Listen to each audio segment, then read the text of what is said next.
Hello everyone, how are you? Welcome to Senior Science. Good morning, good evening, good afternoon, good night whenever you watching. अब इसी video के अंदर हम start करते हैं class 10th का टॉपिक जिसका नाम है इलेक्ट्रिसिटी। आज की इस वीडियो में हम उस टॉपिक को कहाँ तक और कैसे कैसे डिस्कस करेंगे उसके बारे में मैं थोड़ा सा आपको बता देता हूँ। सबसे पहले चैप्टर नंबर 12 जिसका नाम इलेक्ट्रिसिटी है, इसको हम डिस्कस करेंगे। इसमें सबसे पहला क्वेश्चन ये उठ के आता है, how electricity flow, then what is electricity. आज की वीडियो हमारी इन दो क्वेश्चंस को कवर करेगी टॉपिक के अंदर जो आते हैं। तो इसको स्टार्ट करते हैं हम। What is electricity. चैप्टर के अकॉर्डिंग इलेक्ट्रिसिटी की नीड बहुत ज़्यादा है। अगर हम चैप्टर के अकॉर्डिंग देखें तो चैप्टर के अंदर एक बात लिखी गई है कि आज हमारा पूरा जो वर्ल्ड है वो इलेक्ट्रिसिटी के ऊपर डिपेंड है।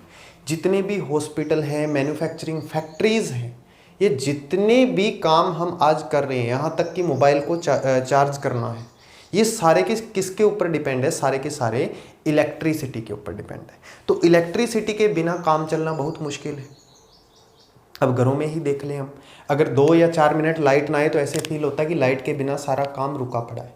यहाँ तक कि घरों के अंदर हमारे छोटे छोटे काम हैं वो भी इलेक्ट्रिसिटी के ऊपर डिपेंड हो गए हैं। पंखा चलेगा तभी हवा मिलेगी, गर्मी से राहत मिलेगी। एक इलेक्ट्रिसिटी का ये भी तो काम है, पंखे को चलाना। ठीक है, कपड़ों को वॉश करना, ये भी इलेक्ट्रिसिटी के ऊपर डिपेंड हो चुके हैं हम आजकल। मोबाइल का चार्ज होना, ये तो इलेक्ट्रिसिटी के ऊपर डिपेंड है। यानी कि जितनी भी इलेक्ट्रिकल अप्लायंसेस हैं हमारे घरों के अंदर, उनके कारण हम टोटली किसके ऊपर डिपेंड हो चुके हैं? इलेक्ट्रिसिटी के ऊपर।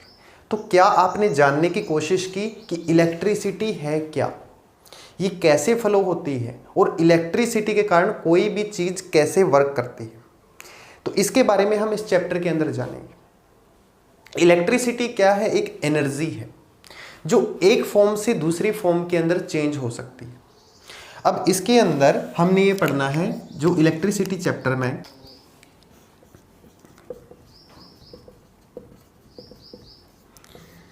इलेक्ट्रिसिटी बेसिकली हम बोल देते हैं ये क्या है? इलेक्ट्रिक चार्ज है। इलेक्ट्रिक चार्ज जो टोटली इलेक्ट्रिसिटी है हम इसको बोलते हैं, पूरी की पूरी इलेक्ट्रिसिटी इसको बोलते हैं, इलेक्ट्रिक चार्ज को बोलते हैं। अब इलेक्ट्रिक चार्ज को फ्लो कैसे करवाया जाता है? इसके लिए हमारे पास कोई ना कोई सोर्स होना चाहिए जो क्या कर सके? एनर्जी की दूसरी फॉर्म के अंदर चेंज हो सके। अब किसी एक फॉर्म से हम एनर्जी लेंगे, उसको दूसरी फॉर्म के अंदर चेंज करेंगे, जो कौन सी फॉर्म के अंदर चेंज हो जाएगी? इलेक्ट्रिकल फॉर्म के अंदर चेंज हो जाएगी। अब इलेक्ट्रिसिटी को प्रोड्यूस करवाने के लिए हमारे पास एक यूनिट होती है जिसको हम बोलते हैं इलेक्ट्रिक सेल। ठीक है, इलेक्ट्रिक सेल। जो इलेक्ट्रिक सेल है वही काम करते हैं, पोटेंशियल डिफरेंस को प्रोड्यूस करते हैं। नेक्स्ट में आगे बताऊंगा मैं पोटेंशियल डिफरेंस क्या होता है। पोटेंशियल डिफरेंस को प्रोड्यूस करते हैं और अपने अंदर जितनी भी केमिकल एनर्जी स्टोर है उसको इलेक्ट्रिकल एनर्जी के अंदर ट्रांसफर कर देते हैं। यहाँ पर जितनी भी केमिकल एनर्जी स्टोर है इसके अंदर होती है केमिकल एनर्जी। Chemical energy. और सेल को हमने पढ़ा है तो इसके बारे में हमने ये भी पढ़ रखा है कि इसके 2 टर्मिनल होते हैं, एक पॉजिटिव होता है और एक नेगेटिव होता है। नीचे वाला नेगेटिव होता है, जो कैप वाली साइड है वो पॉजिटिव होती है।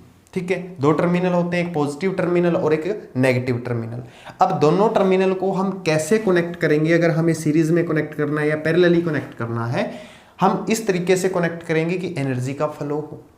अब एनर्जी को पहुंचाना कहाँ तक है? एनर्जी के फ्लो करने के लिए भी हमारे पास कुछ सोर्स होना चाहिए। जो फ्लो करवाने के लिए हमारे पास जो सोर्स होगा उसको हम बोलते हैं वायर। एक एनर्जी दूसरे के पास कैसे पहुंचेगी? वायर के थ्रू पहुंचेगी। अब एनर्जी वायर के अंदर दौड़ रही है, इसका हमें पता कैसे लगेगा? कोई एनर्जी किसी वायर के अंदर दौड़ रही है, इसका हमें पता कैसे लगेगा? या तो हम उसके ऊपर कोई ऐसी चीज लगाएं जो इंडिकेट करे। अरे नॉर्मली खंभों के अंदर बिजली दौड़ रही है, क्या हम देख के पता लगा सकते हैं कि खंभे की वायर के अंदर बिजली है? क्या हो सकता है? ऐसा पॉसिबल है? नहीं है। हम किस चीज़ से पता लगाते हैं? या तो खंबे के ऊपर लाइट जल रही हो, उस चीज़ से हम पता लगा लेते हैं, या एक मीटर होता है, मीटर के अंदर एक कलरफुल या रेड या ग्रीन कलर की जो एलईडी होती है वो ब्लिंक कर रही होती है, उससे हमें पता लग जाता है कि इस वायर के अंदर लाइट है या इस वायर के अंदर इलेक्ट्रिसिटी फ्लो कर रही है। इस चीज़ का हम कहाँ से पता लगाते हैं? एक इलेक्ट्रिक सेल जिसके सोर्स के थ्रू इलेक्ट्रिसिटी आ रही है, और इलेक्ट्रिसिटी को फ्लो किस में किया जाता है? वायर के अंदर। वायर क्या करते हैं? एक जगह से दूसरी जगह पे इलेक्ट्रिसिटी को पहुंचाने का काम करते हैं। ठीक है। अब तीसरी चीज़ है जिससे हमें पता लगेगा, थर्ड थिंग जिससे हमें ये पता लगेगा कि जो इलेक्ट्रिसिटी है वो फ्लो कर रही है या नहीं कर रही, उसको हम बोलते हैं इंडिकेटर। इंडिकेटर इंडिकेटर में आपका कोई भी वो सोर्स आ सकता है जो हमें बताता है कि इलेक्ट्रिसिटी फ्लो कर रही है या नहीं कर रही। ये कुछ सोर्स है जिनका मैंने नाम लिखा है, बल्ब है, एलईडी है, या कोई भी इलेक्ट्रिकल अप्लायंस है, कुछ भी हो सकता है जो हमें बता दे कि इस वायर के अंदर इलेक्ट्रिसिटी दौड़ रही है, चल रही। बस इतना सा काम है। इन तीनों को अगर हम एक साथ एडजस्ट करेंगे तो ये बनाते हैं एक सर्किट। सर्किट के बारे में आपने क्लास 8th के अंदर पढ़ा था। सर्किट दो टाइप के होते हैं, एक होता है कंप्लीट सर्किट और एक होता है इनकम्प्लीट सर्किट। कंप्लीट और इनकम्प्लीट, या फिर हम क्लोज और ओपन सर्किट भी बोल देते हैं उनको। सर्किट के अंदर, या फिर हम जैसे कि मैं एक एग्जांपल दूं, टॉर्च को ऑन करते हैं, सेल्स को उनके अंदर डालते हैं, टॉर्च को हम ऑन करते हैं तो वहां पे जो इलेक्ट्रिकल एनर्जी है as a light energy produce होती है, लाइट एनर्जी बन जाता है इलेक्ट्रिकल एनर्जी का। मतलब क्या हो रहा है? एनर्जी की फॉर्म ट्रांसफर हो रही है। क्या एनर्जी कहीं पे गायब हो रही है? नहीं। एनर्जी ना तो पैदा की जा सकती है, ना ही कहीं पे उसको डिस्ट्रॉय किया जा सकता है। एनर्जी की एक फॉर्म को हम दूसरी फॉर्म के अंदर चेंज कर सकते हैं। ध्यान देंगे इस बात पे। एनर्जी की एक फॉर्म को हम दूसरी फॉर्म के अंदर चेंज कर सकते हैं। एनर्जी को ना तो हम खत्म कर सकते हैं, ना ही एनर्जी को हम पैदा कर सकते हैं। इलेक्ट्रिसिटी चैप्टर के अंदर हमने इतना पढ़ना है कि इलेक्ट्रिसिटी भी एक एनर्जी की ही फॉर्म है जो किसी ना किसी दूसरी एनर्जी से बनी है। फॉर एग्जाम्पल, इससे ही नेक्स्ट चैप्टर के अंदर हम पढ़ेंगे form of energy, conservation of energy के बाद एनर्जी वाला जो चैप्टर आएगा उसके अंदर हम पढ़ेंगे कि जैसे विंड मिल्स है, विंड मिल सर्कुलर में घूमती है, सर्कुलर मोशन करती है, तो उनकी जो सर्कुलर मोशन है वो कौन सी एनर्जी है? सर्कुलर एनर्जी बोल सकते हैं उसको हम, या मैकेनिकल एनर्जी बोला जाता है उसको। जो उसकी जो मैकेनिकल एनर्जी है, टोटली मैकेनिकल एनर्जी, वो घूमने के बाद वो कौन सी एनर्जी के अंदर चेंज हो जाएगी? विंड मिल क्या चीज प्रोड्यूस करती है? इलेक्ट्रिसिटी को प्रोड्यूस करती है। तो मैकेनिकल एनर्जी टोटली किसके अंदर चेंज हो जाती है? इलेक्ट्रिकल एनर्जी के अंदर चेंज हो जाती है। तो यहां पे देखो, ये भी एनर्जी की एक फॉर्म है, लाइट भी क्या है? एनर्जी की एक फॉर्म है। अब लाइट फ्लो कैसे करी ये हमने बता दिया। दो टाइप के सर्किट हैं, उनको मैं बता देता हूं अभी आपको।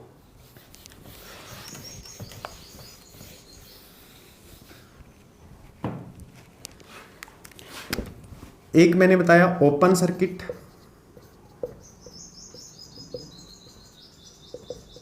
और एक दूसरा मैंने बताया है क्लोज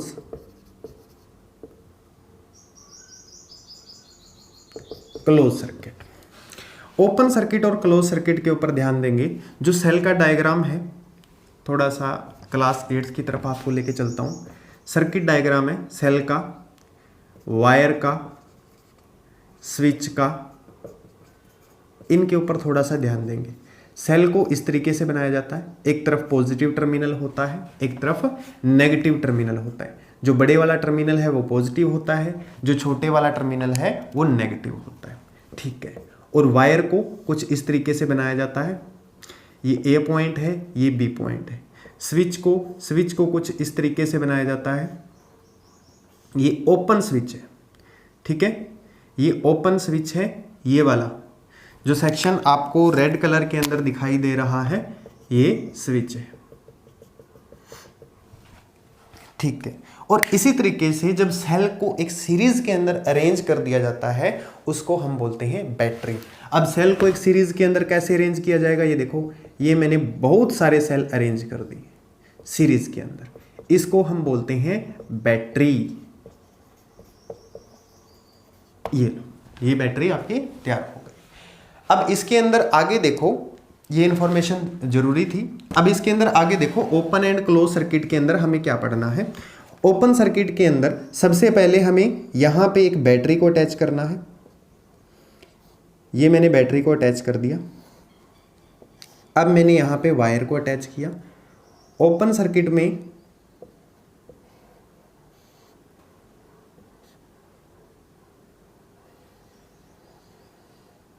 ये बल्ब लगाया मैंने, ये, और ये है क्लोज सर्किट।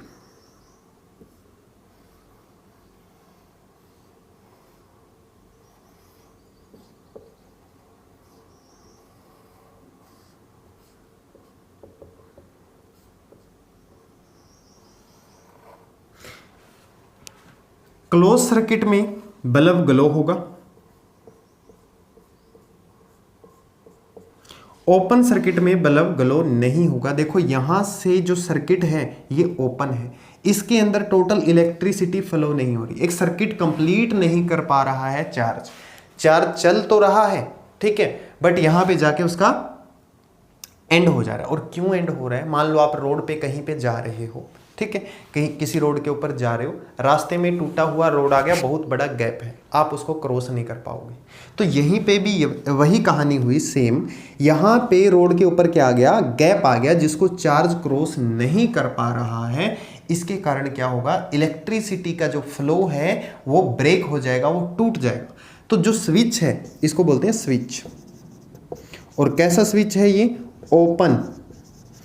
और ये भी डायग्राम स्विच का है, ऐसा भी दिया हो सकता है, ऐसा भी दिया हो सकता है। ये वाला स्विच है क्लोज, अगर ओपन होता तो मैं इस तरीके से बनाता इसको, ठीक है, और इसका जो क्लोज बनाना होता तो मैं कुछ इस तरीके से बनाता इसको। ये क्लोज स्विच है, ठीक है। आजकल ऐसे ही चले हुए, जो बटन हम दबाते हैं ना, स्विच सर्किट के अंदर बटन लगे होते हैं, उनको हम दबाते हैं, ऑन करते हैं, ऑन करते ही ये आपस में वायर कनेक्ट हो जाते हैं, और कनेक्ट होते ही इलेक्ट्रिसिटी फ्लो हो जाती है, और जैसे ही हम बटन को दबाते हैं वैसे ही बल्ब ग्लो हो जाता है। इतना फास्ट होती है इलेक्ट्रिसिटी की प्रोसेस, चार्ज को फ्लो करने की प्रोसेस। मोटर लगाते हैं, पाइप के अंदर से पानी फटाक से बाहर आता है। ऐसा क्यों होता है, क्योंकि उसके अंदर पहले ही पानी पड़ा हुआ था पाइप के अंदर। तो ऐसा ही चार्ज के अंदर अगर हम देखें, वायर के अंदर जो चार्ज है वो पहले ही पड़े होते हैं, और पहले ही चार्ज पड़े होने के कारण जैसे ही हम बटन को दबाते हैं, पीछे से एक बड़ा ही पुशिंग फोर्स लगती है चार्ज को एक फोर्स लगती है जिसको हम पुश फोर्स बोलते हैं। और वो पुश फोर्स क्या करती है, उसको आगे की तरफ धकेल देती है। ये पुश फोर्स के कारण वो आगे की तरफ मूव कर जाता है, जिससे क्या होता है, वो अपने जो पोजीशन होती है उसके ऊपर पहुंचता है, एंड देन ग्लो हो जाता है bulb. Clear. Open circuit and close circuit का समझ आ गया होगा आपको। ओपन सर्किट वो होता है जिसके अंदर बल्ब ग्लो करता है, ओपन सर्किट वो होता है जिसके अंदर बल्ब ग्लो नहीं करता, और क्लोज सर्किट वो होता है जिसके अंदर बल्ब ग्लो करता है, ठीक है। ओपन सर्किट में बल्ब ग्लो नहीं करेगा क्योंकि इसके अंदर सर्किट कंप्लीट नहीं है।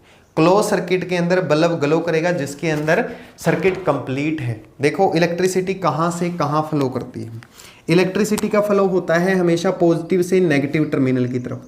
तो पॉजिटिव यहाँ है, इससे इस तरफ चलेगी यू, हमेशा पॉजिटिव से नेगेटिव टर्मिनल की तरफ इलेक्ट्रिसिटी फ्लो करेगी। और इलेक्ट्रिसिटी इसके अंदर से फ्लो क्यों की, ऐसा क्या हुआ कि इलेक्ट्रिसिटी इसके अंदर से फ्लो की, इलेक्ट्रिसिटी को ऐसा क्या मिला, या इस चार्ज को ऐसा क्या मिला जिसके अंदर से फ्लो की।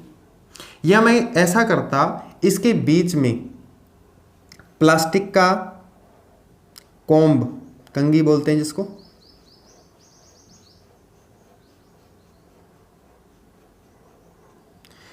प्लास्टिक का कॉम्ब लगा दूं, क्या इलेक्ट्रिसिटी फ्लो होगी इस बल्ब के अंदर? नहीं होगी। क्यों नहीं होगी? क्योंकि पहले तो यहीं से स्विच ऑफ है। अभी मैं स्विच को ऑन करता हूं, ये लो, मैंने स्विच को ऑन कर दिया, स्विच को क्या कर दिया, क्लोज कर दिया, स्विच को ऑन कर दिया, ठीक है, ऑन ऑफ लिख सकते हो आप। अब मैंने इसको ऑन कर दिया, क्लोज का मतलब होता है ऑन, ठीक है, और स्विच ओपन का मतलब होता है ऑफ। अभी मैंने इसका स्विच को क्या किया, ऑन किया। अब बताओ बल्ब ग्लो होगा, होगा या नहीं होगा? नहीं होगा। क्यों नहीं होगा? क्योंकि यहां पे प्लास्टिक लगा हुआ है बीच में। तो यही मैं पूछ रहा था आपसे कि इस सर्किट के अंदर इलेक्ट्रिसिटी ने फ्लो क्यों किया, चार्ज ने फ्लो क्यों किया? क्योंकि यहां पर क्या लगे हुए थे, कंडक्टर लगे हुए थे। क्या लगे हुए थे? कंडक्टर्स। अब यहां से हमारे पास एक डेफिनेशन निकल के आती है कंडक्टर्स की। What are conductors? कंडक्टर्स क्या होते हैं, इनके बारे में अभी थोड़ा हम डिस्कशन करते हैं कंडक्टर्स के बारे में।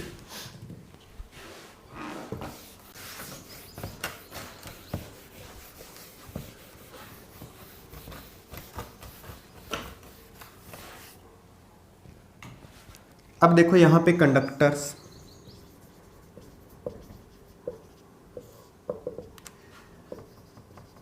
ऐसे मटेरियल्स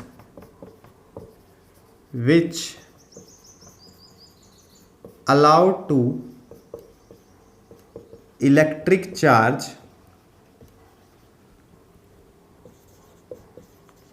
flow through them, अपने अंदर से इलेक्ट्रिक चार्ज को फ्लो करने देते हैं। ऐसे मटेरियल को हम क्या बोलते हैं? कंडक्टर्स बोलते हैं। और कंडक्टर्स कौन होते हैं? जो मेटल्स होते हैं वो कंडक्टर्स होते हैं। मेटल्स के अंदर कौन कौन आता है कंडक्टर के अंदर? जैसे कॉपर, कॉपर की वायर देखने को मिलती है। क्या वायर कभी प्लास्टिक की बन सकती है? नहीं, उनके ऊपर कोटिंग होती है प्लास्टिक की।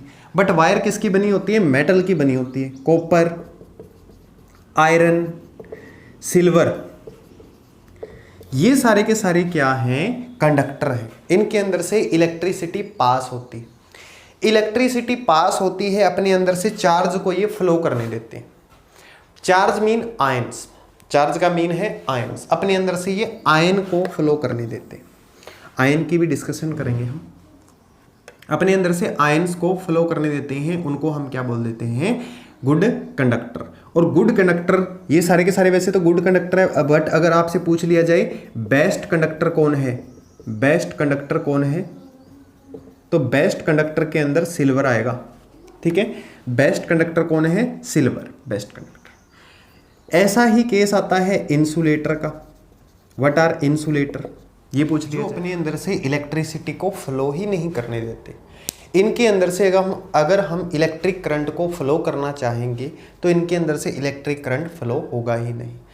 तो इसकी डेफिनेशन के अंदर आप लिख लोगे material which do not allow electric current flow through them. अपने अंदर से इलेक्ट्रिक करंट को फ्लो नहीं करने देंगे, ऐसे मटेरियल को हम क्या बोलते हैं? इंसुलेटर मटेरियल बोलते हैं। इंसुलेटर के एग्जाम्पल आ जाएंगे, जैसे कि ऑयल है, वाटर है। कैसा वाटर? डिस्टिल्ड वाटर होना चाहिए, ठीक है, pure water, pure form of water है, या डिस्टिल्ड वाटर होना चाहिए। या फिर इसके अलावा वुड है, और मेन प्लास्टिक। वायर आपने देखे होंगे, वायर के ऊपर एक कोटिंग होती है जो कि प्लास्टिक की कोटिंग होती है, और यही प्लास्टिक की कोटिंग हमें शॉक लगने से बचाती है। मान लो अगर हम वायर को टच भी करते हैं और उसके अंदर से इलेक्ट्रिसिटी फ्लो भी हो रही है, तो उस दौरान क्या होगा? हमें किसी भी तरीके का कोई शॉक नहीं लगेगा, क्योंकि वायर क्या करती है? वायर के अंदर से करंट फ्लो होता है, जो मेटेलिक ऑब्जेक्ट होती है। मेटेलिक जो ऑब्जेक्ट है उसके अंदर से करंट फ्लो होगा, ना कि बाहर जो वायर के ऊपर इंसुलेटर लगा हुआ है उसके अंदर से। अब जो इंसुलेटर है वो प्रोटेक्टिंग में हेल्प करता है कि हमारी बॉडी को किसी तरीके का जो इलेक्ट्रिक शॉक है वो ना लगे। हमारी बॉडी को ही इलेक्ट्रिक शॉक क्यों लगता है? क्योंकि हमारी बॉडी के अंदर भी नंबर ऑफ आयंस प्रेजेंट होते हैं।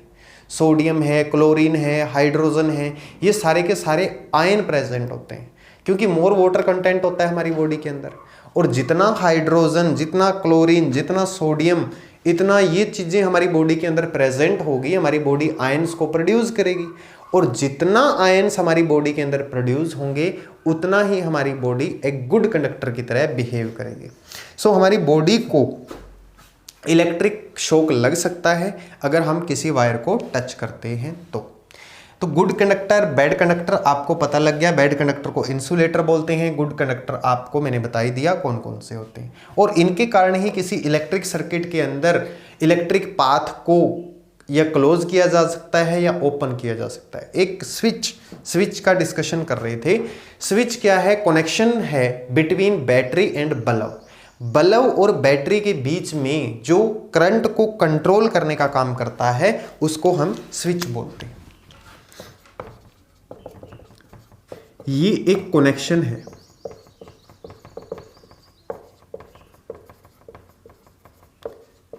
बैटरी एंड बल्ब, जो पोटेंशियल डिफरेंस को रोक लेता है। अब इतनी चीजें हमने पढ़ ली। अब जो हमारा मेन डिस्कशन है वो चैप्टर के ऊपर आता है, what is electric current. Electric current क्या है? इलेक्ट्रिक करंट को हमने देखा कि जो चार्ज है वो फ्लो होते हैं एक कंडक्टर के अंदर। कंडक्टर को आपने समझ लिया, कंडक्टर के अंदर से हमेशा क्या होगा? चार्ज का फ्लो होगा। और चार्ज का फ्लो कैसे होगा ये भी मैं आपको बता। मान लो ये इलेक्ट्रिक कंडक्टर है, ये वायर है कोई, ठीक है, सपोज करो इसको कि ये वायर है, ये इसका ए एंड है, ये इसका बी एंड है। अब इसके अंदर से कुछ चार्ज दौड़ रहे हैं। मैं दोनों टाइप के चार्ज बना रहा हूं।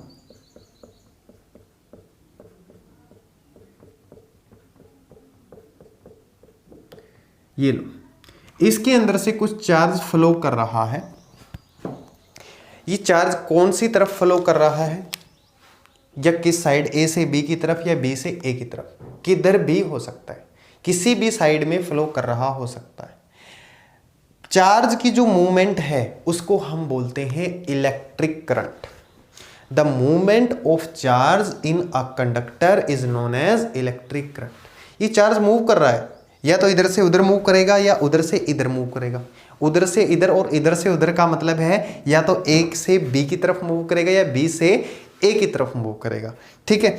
तो movement of electric charge in electric conductor, ये कौन है? ये है इलेक्ट्रिक कंडक्टर, इलेक्ट्रिक कंडक्टर। और ये ऊपर जो हमने शो कर रखे हैं इनको हम क्या बोल रहे हैं? चार्ज है। अब जो चार्ज की मूवमेंट है इलेक्ट्रिक कंडक्टर के अंदर उसको हम क्या बोल रहे हैं? करंट। मूवमेंट ऑफ चार्ज, ये चार्ज की मूवमेंट हो रही, इसको हम बोल रहे हैं इलेक्ट्रिक करंट। अब इलेक्ट्रिक करंट या इलेक्ट्रिसिटी, इसकी एक बेस्ट डेफिनेशन निकाल दी। इतना तो नोट कर लिया कि चार्ज की मूवमेंट हो रही है। अब एक साइंटिस्ट ने क्या नोट किया कि चार्ज की मूवमेंट के साथ उसने टाइम को भी नोट किया, टाइम को भी नोट किया।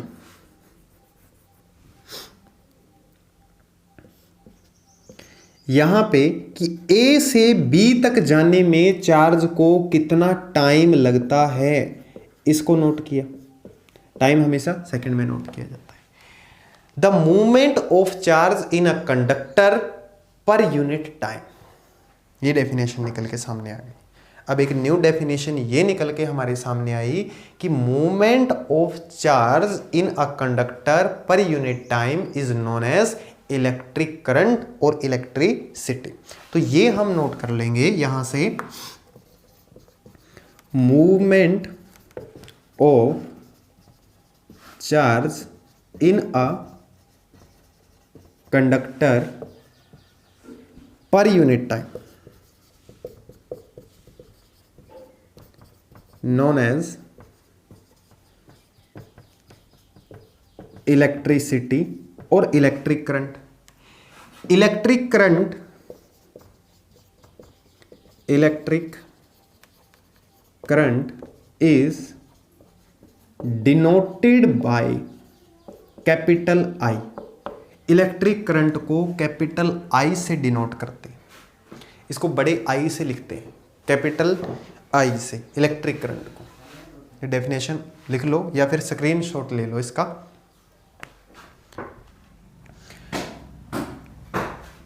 सो हमें पता लगा कि जो मूवमेंट है इलेक्ट्रिक चार्ज की पर यूनिट टाइम पर एक कंडक्टर के अंदर, पर यूनिट टाइम एक कंडक्टर के अंदर मूवमेंट, मैं यहाँ पे फिर से लिख लेता हूँ, मूवमेंट ऑफ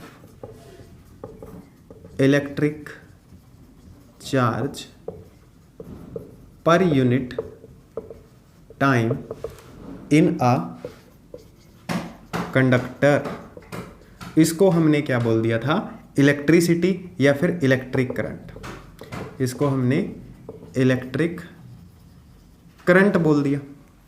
अब I को हमने क्या डिनोट किया, electric current. I is equal to Q by में C, ये आ जाता है इसका फॉर्मूला निकल के। अब यहां से मैं अभी बताऊंगा आपको, इलेक्ट्रिक चार्ज को बोलते हैं Q, ठीक है, और इसकी SI यूनिट होती है, SI यूनिट होती है कूलाम, ठीक है, इसकी SI यूनिट होती है कूलाम। चार्ज की जो SI यूनिट है वो क्या है, कूलाम। तो इसका जो फॉर्मूला है वो होगा I is equal to Q by में T। Flow of electric charge per unit time, और टाइम को हमेशा हम किस में नापते हैं, S मतलब सेकंड के अंदर, समय को हमेशा सेकंड में। तो इसकी SI यूनिट क्या हो जाएगी, सेकंड।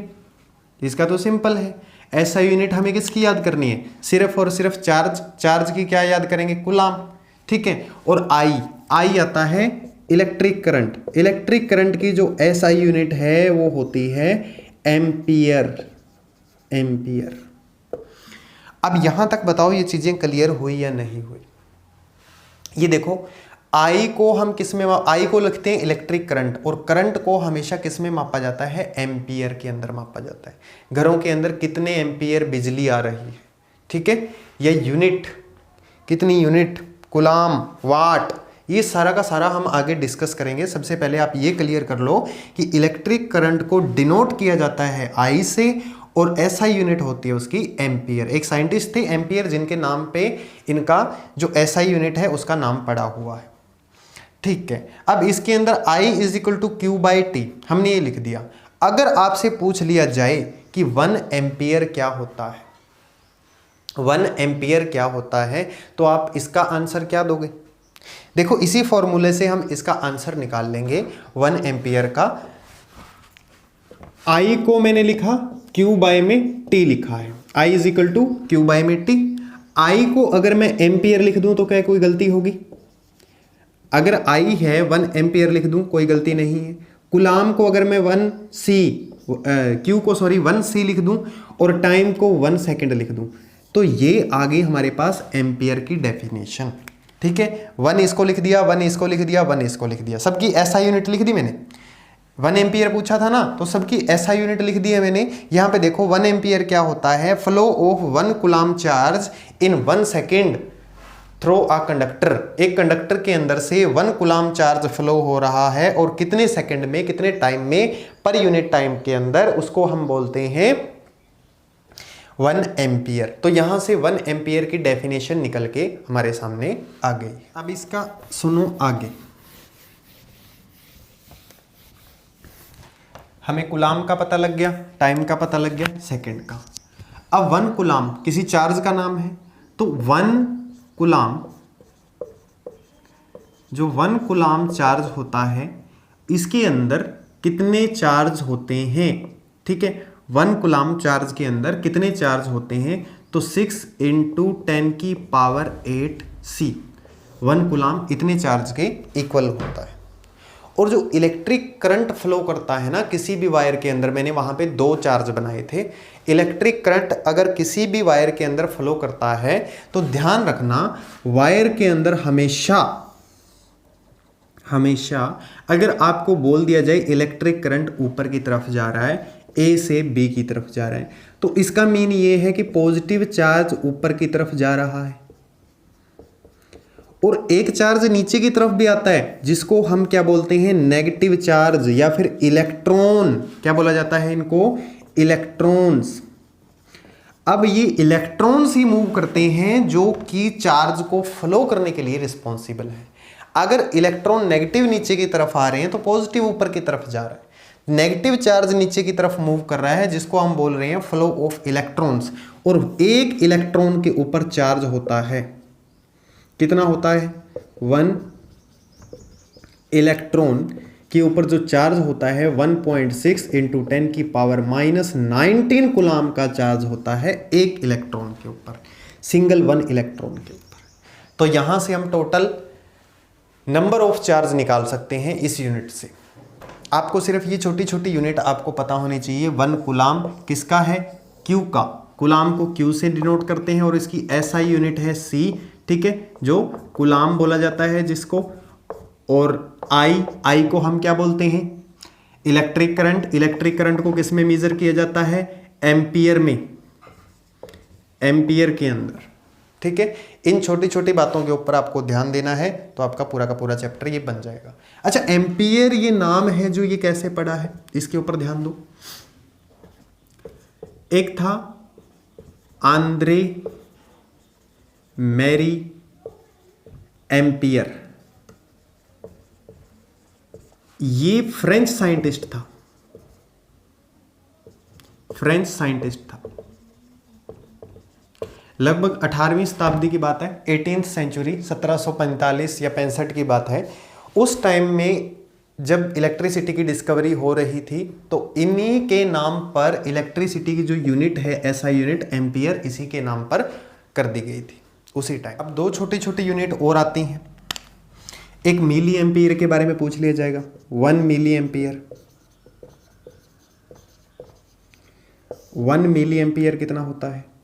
10 की -3 MA लिखा जाता है मिली एम्पियर को। और 1 माइक्रो एम्पियर कितना होता है? माइक्रो, मिली से छोटा होता है, माइक्रो एम्पियर 10 की -6 माइक्रो एम्पियर। ये लो, इसकी पावर 10 की -6 होती है, इसकी पावर 10 की -3 होती है। ये मिली है, ये माइक्रो है। नेक्स्ट वीडियो में हम करेंगे कि हमारा जो इलेक्ट्रिक चार्ज है वो कैसे फ्लो होता है।